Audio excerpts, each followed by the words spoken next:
பஹல்காம் தாக்குதலை தொடர்ந்து இந்தியா பாகிஸ்தான் இடையே போர் பதற்றம் ஏற்பட்டுள்ள நிலையில் தமிழ்நாடு மற்றும் புதுச்சேரியில் போர்க்கால பாதுகாப்பு ஒத்திகை நடைபெற்றது. பொதுமக்கள் கூடும் இடங்கள், குடியிருப்பு பகுதிகளில் சாமானிய மக்கள் மீது தாக்குதல் நடைபெற்றால் அவர்களை எவ்வாறு பாதுகாப்பது என்பதே போர்க்கால பாதுகாப்பு ஒத்திகையாகும். தமிழ்நாட்டில் சென்னை துறைமுகம், கல்பாக்கம் அணுமின் நிலையம், புதுச்சேரி லாஸ்பேட்டையில் போர்க்கால பாதுகாப்பு ஒத்திகை நடைபெற்றது. முப்படை வீரர்கள், தேசிய மற்றும் மாநில பேரிடர் மேலாண்மை வீரர்கள், தீயணைப்புத் துறையினர் உள்ளிட்டோர் இணைந்து 30 நிமிடங்கள் வரை பாதுகாப்பு ஒத்திகையில் ஈடுபட்டனர்.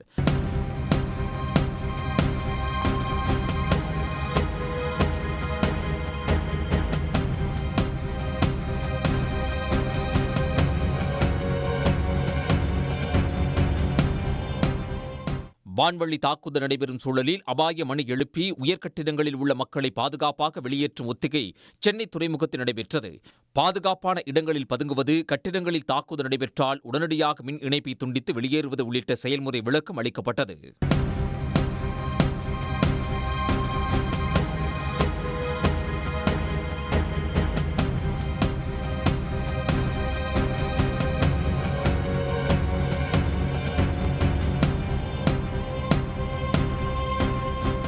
கல்பாக்கத்தில் நடைபெற்ற ஒத்திகையில் பதற்றமான சூழலில் மாநில அவசர கட்டுப்பாட்டு அறையை தயாராக வைத்து மக்களுக்கு சரியான தகவல்களை வெளியிடுவது குறித்து பயிற்சி அளிக்கப்பட்டது.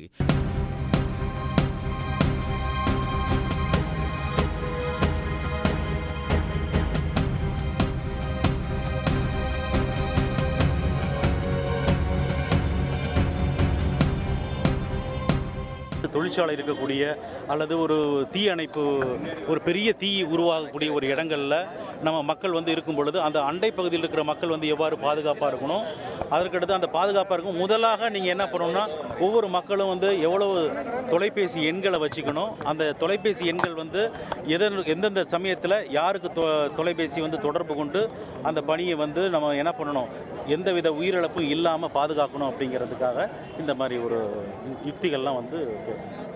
புதுச்சேரியில் நடைபெற்ற ஒத்திகையில் துப்பாக்கிச்சூடு நடைபெற்றால் தரையில் படுத்து தற்காத்துக் கொள்வது மற்றும் அபாய ஒலியை கேட்டு பாதுகாப்பாக மறைவது குறித்து செயல்முறை விளக்கம் அளிக்கப்பட்டது.